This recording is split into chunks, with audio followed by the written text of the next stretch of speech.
I thought I knew my wife.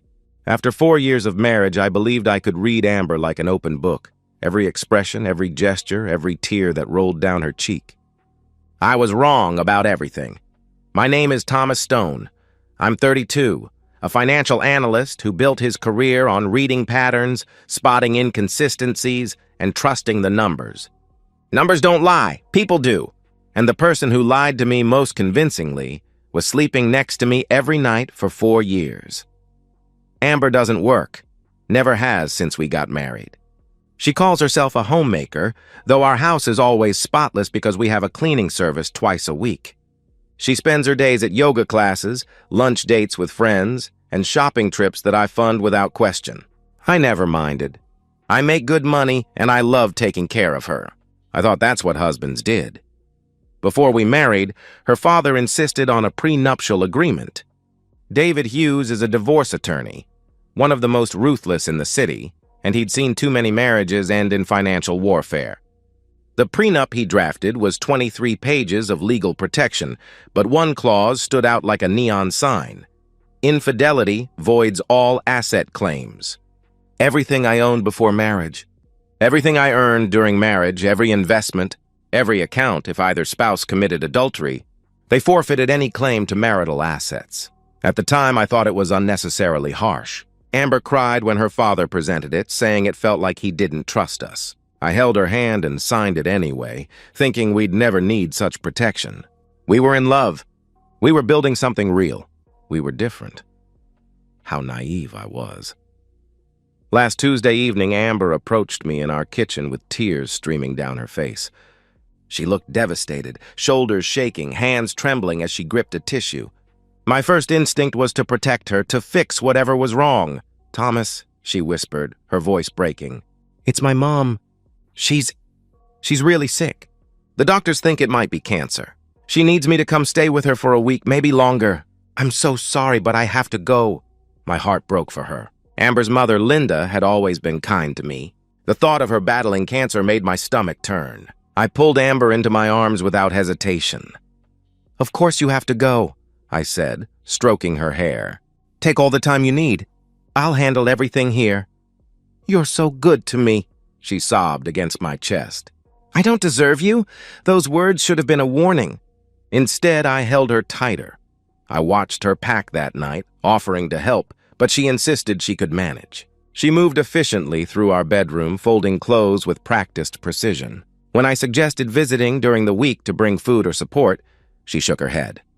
"I need to focus completely on Mom right now," she replied. "You understand, don't you?" "I can't be distracted," I understood. Or I thought I did. The next morning, I kissed her goodbye in our driveway. She looked beautiful even in distress. Designer jeans, perfect makeup despite the tears, her blonde hair pulled back in a way that made her look younger. She kissed me back, her lips soft and familiar. "I love you," she said. "I love you too." "Call me tonight?" I asked. "Of course," she answered. I watched her drive away in the BMW I'd bought her for our anniversary, thinking about what a supportive husband I was. How I'd manage the house alone, maybe surprise her midweek with her favorite Thai takeout. I felt proud of myself for being understanding, for putting her family first. For 2 days, everything seemed normal. I went to work, came home to an empty house, ordered pizza, and caught up on shows Amber didn't like. She texted me throughout each day, sweet messages about how exhausting caregiving was, how grateful she was for my support, how much she missed me. "Mom's sleeping now. Thinking of you? Long day at the hospital? Love you.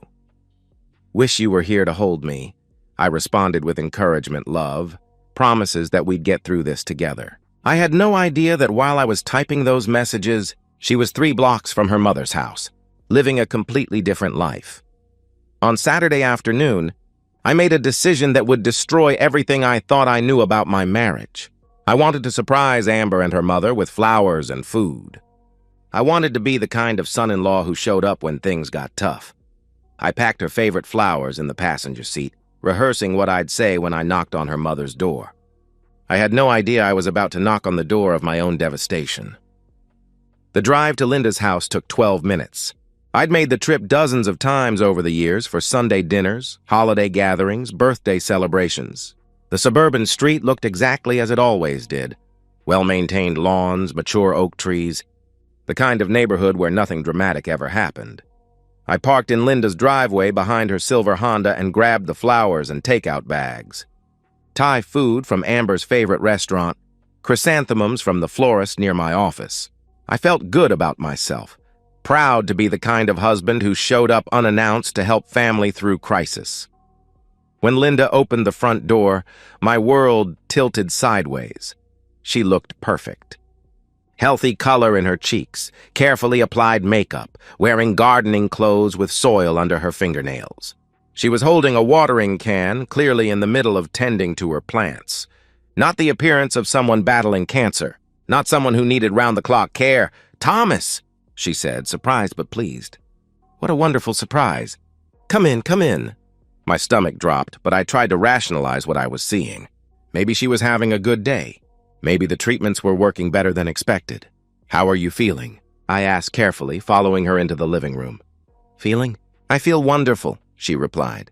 "The weather's been perfect for my garden, and I just finished reorganizing my craft room." "Why do you ask?" The takeout bag suddenly felt impossibly heavy in my hands. Amber said, "She said you were sick. That you might have cancer?"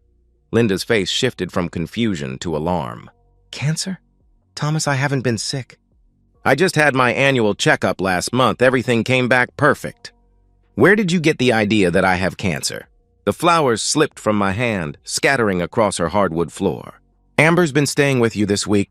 She said you needed her help because you were so sick." "Thomas, I haven't seen Amber in over a month," she said, her voice growing tense. "She certainly hasn't been staying here. What's going on?" The room started spinning. I gripped the back of Linda's couch to steady myself. She left Tuesday. She's been texting me every day about taking care of you." Linda's expression darkened as understanding dawned. "Oh my God, Thomas, sit down. Let me get you some water." But I was already pulling out my phone, my hands shaking as I opened our location-sharing app. Amber and I had set it up years ago after she got lost during a road trip. We kept it active for emergencies, for peace of mind when one of us was traveling. The little blue dot showed Amber's location. Not at her mother's house. 3 blocks away, at an address I didn't recognize. "Linda," I said, my voice hoarse. "I need you to see something." She looked at my phone screen, then at me. Her face went pale, then flushed with anger. "That little bitch," she whispered. Then louder, "That lying, cheating little woman." Even through my shock, I was surprised to hear Linda curse. In 4 years, I'd never heard her say anything stronger than darn. "I'm going there," I said, standing up. "Like hell you're going alone," Linda replied, grabbing her purse. "I'm coming with you." The 3-block drive felt like an eternity. Linda sat in my passenger seat, radiating fury. "I knew something was wrong with that girl," she muttered. "The way she's been avoiding family dinners, always having excuses. And she hasn't called me in weeks." I pulled over 2 houses down from the address, my heart hammering so violently I could hear it in my ears. The house was a modest 2-story with a red front door and an overgrown lawn. Amber's BMW was parked in the driveway. My hands shook as I pulled out my phone and opened the camera app. Something in my analytical mind kicked in, the part that always documented everything, that believed in evidence and proof. I propped the phone on my dashboard, angled it toward the house, and hit record. "What are you doing?" Linda asked. "Getting evidence," I answered. "I'm going to need evidence." Linda looked at me with something that might have been pride. "You're smarter than I gave you credit for." She got out first and marched up to the front door like a woman on a mission. I followed, my legs feeling disconnected from my body. Linda raised her fist and pounded on the red door. After a moment, it opened. Amber stood there wearing nothing but a silk robe, her hair wet from a recent shower. When she saw her mother, her face went through a series of expressions. Confusion, surprise, and then dawning horror as she realized what was happening. "Mom, what are you—" "How did you—" she stammered. Then I stepped into view. Amber's face went white.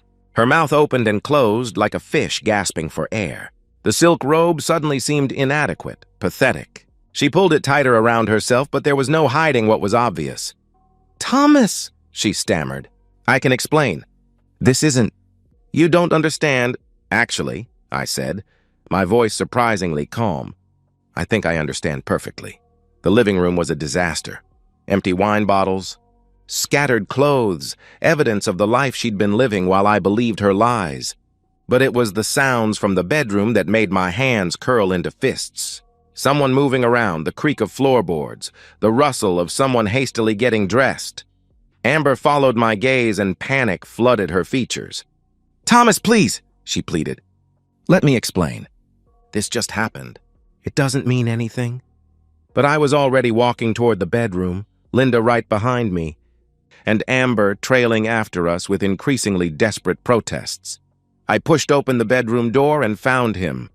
The man in the bedroom was younger than me, maybe 28, with the kind of build that comes from regular gym attendance rather than real work. He was frantically pulling on his jeans, his expensive shirt thrown across a chair that probably cost more than most people make in a week. When he saw me, his face went white.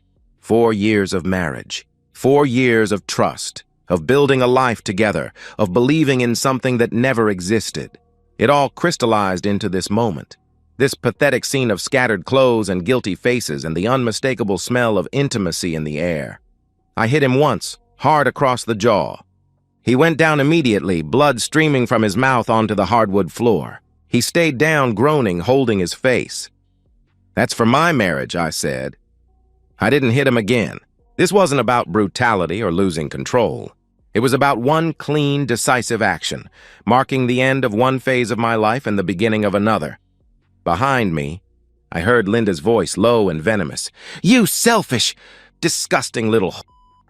I turned to see Amber's mother standing in the doorway, staring at her daughter with complete disgust. "Do you have any idea what you've destroyed?" she continued. "This man has been nothing but good to you. He's worked his ass off to give you everything you wanted, and this is how you repay him?" "Mom, please," Amber started. "Don't you dare mom me," Linda snapped. "You've been lying to everyone, using my supposed illness as cover for your affairs. How long has this been going on?" Amber's eyes darted between her mother and me. "It's not... This just happened." "I was confused. How long?" Linda repeated. The man on the floor groaned again. "Jesus Christ, I think my jaw is broken." I looked down at him with cold satisfaction. "You're lucky that's all that's broken." Amber tried to grab my arm as I moved toward the door. "Thomas, please," she begged. "We can work through this. We can go to counseling. This was just one mistake." I stopped and looked at her. Really looked at her. The silk robe, the wet hair, the flushed skin, the expensive jewelry I'd bought her, the designer clothes scattered across another man's bedroom floor. "One mistake?" I said quietly. "This wasn't a mistake, Amber. Mistakes are accidents. This was a choice. A series of choices. You chose to lie to me about your mother. You chose to pack a bag and leave our house. You chose to come here. You chose to take off your clothes. You chose to betray everything we built together. But I love you," she said desperately. "I love you, Thomas. This doesn't change that?" "No," I replied. "You love what I provide. You love the house and the car and the credit cards and the lifestyle. But you don't love me. If you loved me, you wouldn't be here." I walked out of the bedroom, through the disaster of the living room and out the front door. Amber followed, the silk robe barely covering her as she stumbled after me in bare feet. "Thomas, wait!" she called out. "Please, just wait." I got in my car and rolled down the window as she approached. Linda was already in the passenger seat, her face still tight with anger. "Where are you going?" Amber asked, tears streaming down her face now. "To see my lawyer," I answered. "Your lawyer?" "Thomas, no," she protested. "We can fix this. We don't need lawyers. We can go to therapy. We can work through this. I'll do anything." "You should have thought about that before you decided to be intimate with him," I said, nodding toward the house. Amber flinched like I'd slapped her. "Don't talk like that. That's not like you." "You're right," I replied, starting the engine. "The old me would have stood here and listened to your excuses. The old me would have believed your lies and tried to fix this. But the old me died about 10 minutes ago." I put the car in drive, but Amber grabbed the door handle. "Thomas, please," she begged. "I'm begging you. Don't do this. Do what? Hold you accountable for your choices? I asked. Don't leave me with nothing, she whispered. I looked at her for a long moment. You left yourself with nothing the moment you walked into that house. I drove away with Amber standing in the street behind me, still in that ridiculous robe, watching her world collapse in real time. Linda was quiet for several blocks. Finally, she spoke. I'm sorry. I'm so sorry I raised someone capable of this. It's not your fault, I assured her. She's going to lose everything, isn't she? The prenup, she said. Yeah, she's going to lose everything, I confirmed. Linda nodded grimly. Good. I dropped her at her house and continued driving toward downtown, toward Richard's office. Richard was the best divorce attorney I knew, aggressive, thorough, and he worked Saturdays for clients in crisis. By the time I reached his office, I wasn't grieving anymore. I was planning. Richard's office occupied the top floor of a glass tower downtown, with floor-to-ceiling windows overlooking the city. On weekends, the building was mostly empty, but Richard had given me his personal cell number years ago when I'd helped him restructure his investment portfolio. When I called him from Linda's driveway, he'd agreed to meet me within the hour. I found him in his conference room wearing jeans and a polo shirt, the most casual I'd ever seen him. Richard was in his 50s with silver hair and the kind of sharp eyes that made opposing counsel nervous. He specialized in high-asset divorces and his track record was legendary. Thomas, he said, standing to shake my hand. You sounded like hell on the phone. What's going on? I pulled out my phone and set it on the conference table. I need you to watch something, I said. The video was 23 minutes long. Richard watched it twice, his expression growing darker with each viewing. He saw Linda opening the door in perfect health, heard Amber's stammering attempts to explain, witnessed my confrontation with the affair partner, and listened to Amber's desperate pleas as I drove away. Jesus Christ, he said when it finished. Textbook infidelity. How long do you think this has been going on? I don't know, I replied. Could be weeks, could be months, maybe longer. Richard leaned back in his chair, his fingers steepled. Tell me about the prenup. David Hughes wrote it. 23 pages, but the infidelity clause is on page 12. It's ironclad, I explained. Richard's eyebrows shot up. David Hughes? The divorce attorney? Amber's father, I confirmed. A slow smile spread across Richard's face. Oh, this is beautiful. David Hughes' own daughter violating a prenup that he wrote. The irony is exquisite. He pulled out a legal pad and started making notes. Thomas, I need you to understand something. With this video evidence and that prenup, this isn't going to be a divorce. This is going to be an execution. Over the next hour, Richard outlined my options. File immediately for divorce on grounds of adultery. Freeze joint accounts. Change locks. Document everything. The prenup was airtight. Amber would leave the marriage with exactly what she'd brought into it, which was essentially nothing. How fast can we move? I asked. Fast, he answered. With video evidence this clear, I can have papers filed Monday morning. She'll be served by Tuesday. If she contests it, we'll bury her in court. But honestly, with her father being a divorce attorney, I doubt she'll fight. He'll read the prenup, watch your video, and tell her to sign whatever we put in front of her. I left Richard's office with a plan and a sense of cold purpose. My first stop was the locksmith. Jerry's 24-hour lock service was exactly what it sounded like. A guy named Jerry who changed locks at all hours for people in crisis. Divorce, breakups, roommate disputes, family emergencies. He'd seen it all, and he didn't ask questions. Jerry met me at my house by 6 p.m. He was a man in his 60s with calloused hands and the matter-of-fact demeanor of someone who'd helped people secure their homes for 30 years. How many locks we talking about? He asked, examining my front door. All of them. Front door, back door, garage, side gate. Everything, I replied. Jerry nodded. Locks and keys for the whole house will run you about $800. You want me to install a security system while I'm here? Yes, I answered. Smart man. I've seen too many people skip that step and regret it later, he said. While Jerry worked, I went through the house systematically, removing Amber's access to everything that mattered. I called our bank and froze the joint accounts, leaving only my personal checking active. I contacted the credit card companies and had her removed as an authorized user. I called the utilities and took her name off everything. Each call was a small victory, a piece of my life being secured against further damage. The bank representative was professional but curious. "Is this due to a separation, Mr. Stone?" she asked. "Divorce," I said simply. "I'm sorry to hear that." "We'll have the accounts frozen within the hour," she replied. By midnight, Jerry had finished installing new deadbolts, a security system, and even a video doorbell. Every entry point was secured, every key changed. The house was mine again. I didn't sleep that night. I lay in our bed, my bed now, staring at the ceiling and thinking about the past 4 years. When had the affair started? How many lies had I believed? Were there others before this one? Had anything about our marriage been real? But beneath the hurt and betrayal was something harder: determination. I wasn't going to be the victim in this story.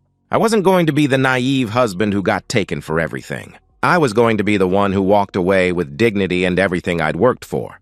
At 7 a.m., I positioned myself at the bedroom window that overlooked our driveway. I didn't have to wait long. Amber's BMW pulled in at 7:23 a.m. I watched her get out of the car, moving slowly like someone who hadn't slept.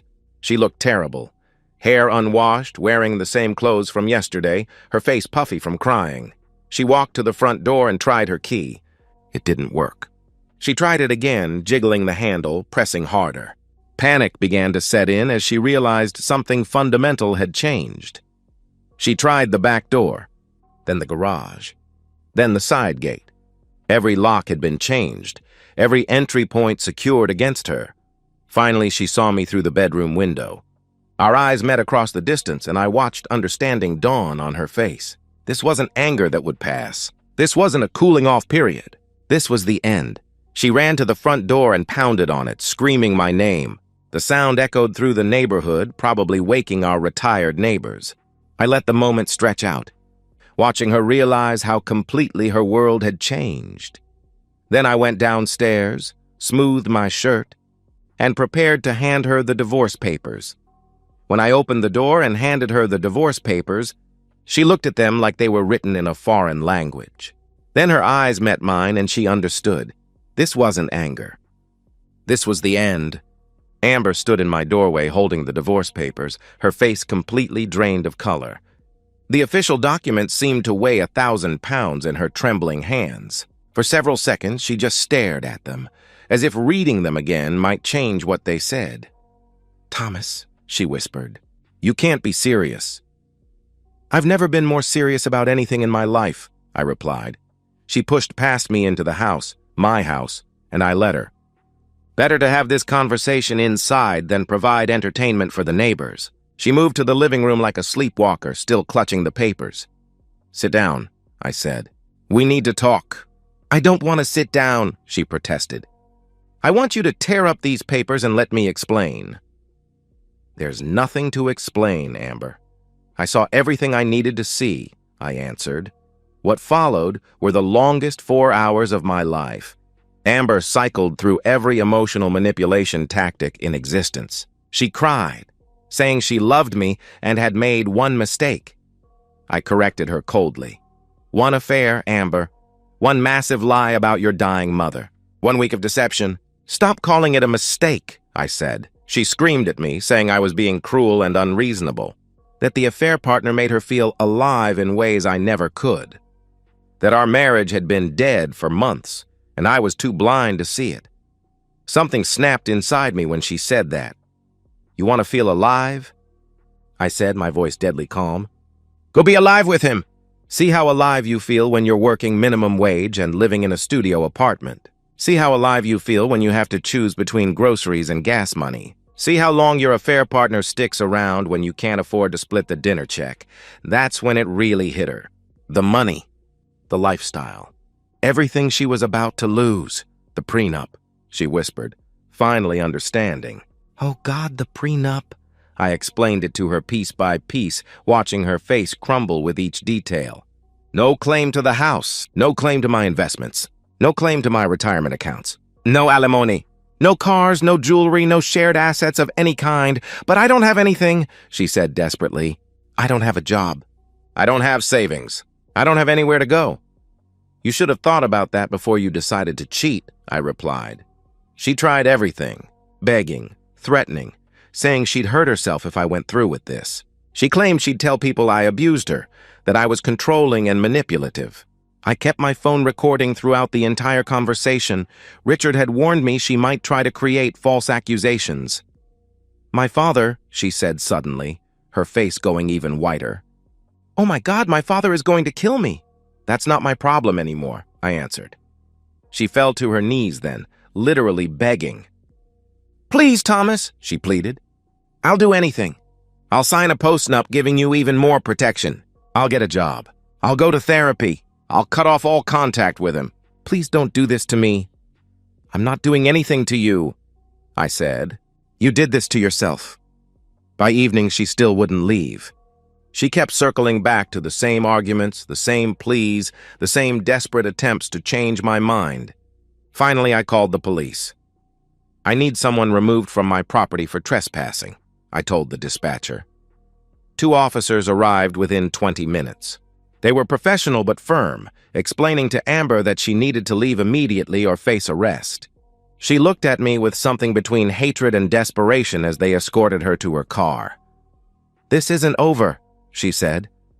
Yes, it is, I replied. After she left, I called Richard to update him. She knows about the prenup now.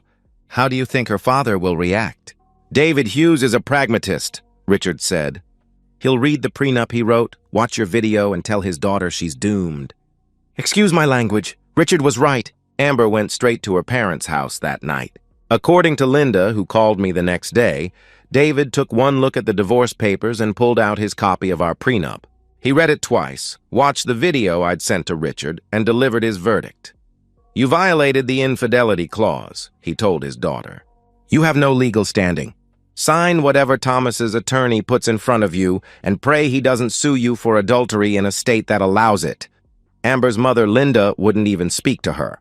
The woman who'd called her daughter a whore in that bedroom hadn't softened her position. If anything, learning about the fake cancer story had made her angrier. She's not welcome in this house, Linda told me over the phone. She made her choices. Now she can live with them. Within a week, I learned through mutual friends that Amber was living in a rundown apartment complex in one of the city's rougher neighborhoods. She'd taken a job at a retail store for $12 an hour, her first real job in 4 years. The affair partner dumped her within a month. Apparently, he'd only been interested while she had access to my resources and our comfortable lifestyle. A woman working retail and living paycheck to paycheck held no appeal for him. He said he wasn't ready for anything serious. My friend Jake told me after running into Amber at the grocery store. She looked like she'd been crying for weeks. I felt nothing when I heard that. Not satisfaction, not pity, nothing. She'd become irrelevant to my life, a closed chapter I had no interest in revisiting. The divorce was finalized in 6 weeks. A record, Richard told me proudly. I kept everything. She walked away with literally nothing. And somewhere in a retail store across town, she was learning what minimum wage felt like for the first time in her privileged life. The first 6 months after the divorce were about rebuilding myself from the ground up. I'd been married for 4 years, and before that, I'd been in a relationship with Amber for 2 years. 6 years of my life had revolved around someone who never really existed, at least not the way I thought she did. I started seeing a therapist, Dr. Sarah Mitchell, a woman in her 50s who specialized in betrayal trauma. Twice a week, I sat in her comfortable office and learned to process what had happened without letting it poison my future. You're not responsible for her choices, Dr. Mitchell reminded me repeatedly, but you are responsible for how you move forward. The sessions helped me understand that my hurt was valid, my anger was justified, and my decision to protect myself was healthy. But they also helped me recognize that carrying that anger forever would only hurt me. I threw myself into work with renewed focus. Without the distraction of Amber's constant needs and social obligations, I had more time and energy for the career I'd built. Within 8 months, I earned a promotion to senior analyst with a substantial salary increase. I reconnected with friends I'd lost touch with during my marriage. Men's nights, weekend golf games, dinners with colleagues. I remembered what it felt like to have relationships that didn't require constant emotional management. For the first time in years, I felt genuinely happy. 18 months after the divorce, I met Catherine Walsh at a work conference. She was a senior marketing director at a competing firm, intelligent and successful in her own right. What struck me immediately was how different she was from Amber. Catherine had her own career, her own money, her own life. She didn't need me. She wanted me. Our first few dates were revelatory. We talked about boundaries, past relationships, expectations for the future. Conversations I'd never had with Amber because I'd been too blinded by infatuation to ask the hard questions. I was married before, Catherine told me over dinner on our third date. It ended badly. He cheated, and I learned that trust has to be earned, not assumed. What did you do when you found out? I asked. I left. Immediately, she replied. No counseling, no second chances, no working it out. Some lines, once crossed, can't be uncrossed. I knew then that I was falling for someone who understood the value of self-respect. Catherine and I moved in together after dating for a year. 8 months later, we got engaged. This time, there was no prenup. Not because I was naive again, but because we'd built the kind of trust that didn't require legal protection. We'd seen each other handle stress, disappointment, conflict. We'd watched each other make choices and keep commitments. The relationship felt completely different from my marriage to Amber. Equal, authentic, built on reality instead of fantasy. During this period, I occasionally heard updates about Amber through mutual acquaintances. She was still working retail, still living in that rough neighborhood, still isolated from her family. She'd tried reaching out to me a few times. Apologetic emails that went straight to my spam folder, messages passed through friends that I ignored completely. Once, Jake told me she'd asked about me at a party. She wanted to know if you were seeing anyone, if you ever talked about her, if you seemed happy. What did you tell her? I asked. I told her you were engaged to a successful woman who actually deserves you, he replied. Jake said. Amber started crying when he said that. I felt nothing. The most surprising update came from an unexpected source. 2 years after the divorce, David Hughes, Amber's father, the attorney who'd written our prenup, reached out to me directly. He asked to meet for coffee, and my curiosity got the better of me. We met at a downtown cafe, and he looked like he'd aged a decade in 2 years. I wanted to apologize, he said without preamble, and to tell you that I respect how you handled everything. You don't need to apologize for your daughter's choices, I replied. Maybe not. But I raised her. Or failed to raise her properly, he said. You know, I've been practicing divorce law for 25 years. I've seen hundreds of prenups enforced, but watching my own prenup protect someone from my own daughter, it was validating in a painful way. Have you reconciled with her? I asked. David shook his head. She's called, sent letters, shown up at my office, but some things can't be forgiven. She didn't just betray you. She used her mother's supposed illness as cover for an affair. That level of manipulation. I don't know who raised that person, but it wasn't me. The fact that even her own father couldn't forgive her spoke volumes about how completely Amber had destroyed her own life. 2.5 years after signing divorce papers, Catherine and I were married in a small ceremony with close friends and family. It was everything my first wedding hadn't been. Intimate, genuine, focused on the actual commitment rather than the spectacle.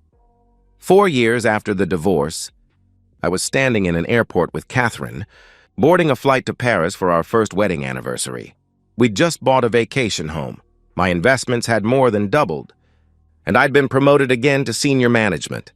As our plane taxied down the runway, I thought about the last update I'd heard about Amber. She was still working retail, still living alone, still estranged from her family. Her father had mentioned that she'd tried reaching out periodically over the years, but I'd never responded. There was nothing she could say that would change anything. Some lessons, apparently, take a lifetime to learn. 5 years after the divorce was finalized, I took inventory of my life from the first-class cabin of an Air France flight to Paris. Catherine was asleep beside me, her wedding ring catching the light as she shifted in her seat. We were returning from our first wedding anniversary trip, a week in Italy that had exceeded every expectation. The numbers told a story of recovery and growth. My career had flourished beyond anything I'd imagined during my marriage. Senior Vice President of Analytics, with a team of 12 analysts under my supervision.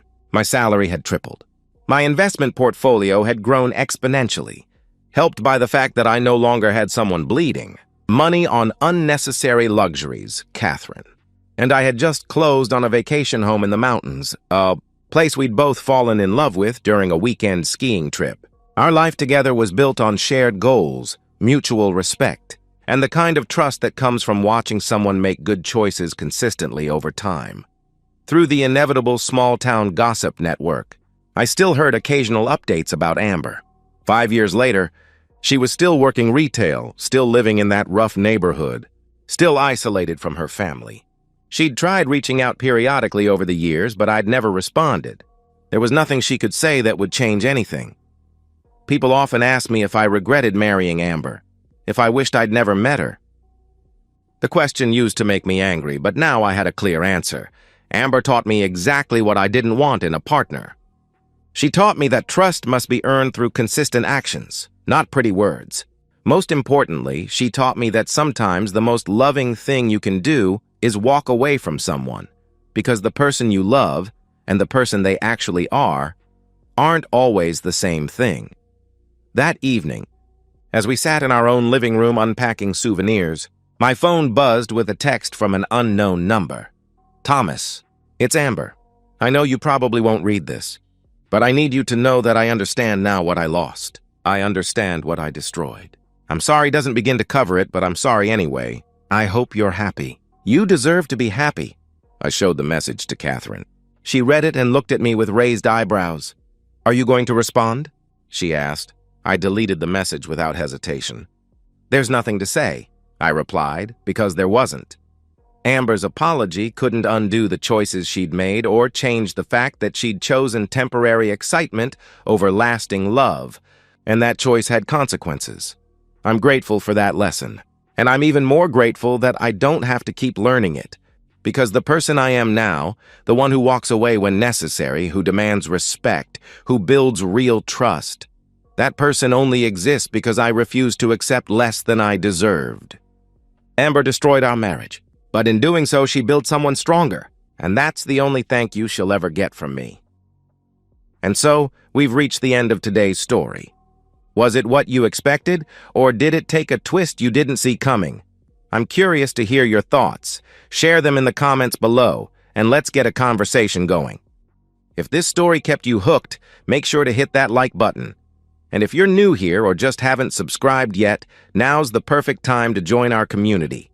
I bring you fresh, captivating stories every day, so click that subscribe button and turn on notifications so you never miss out. Thanks for watching, and I'll see you in the next one.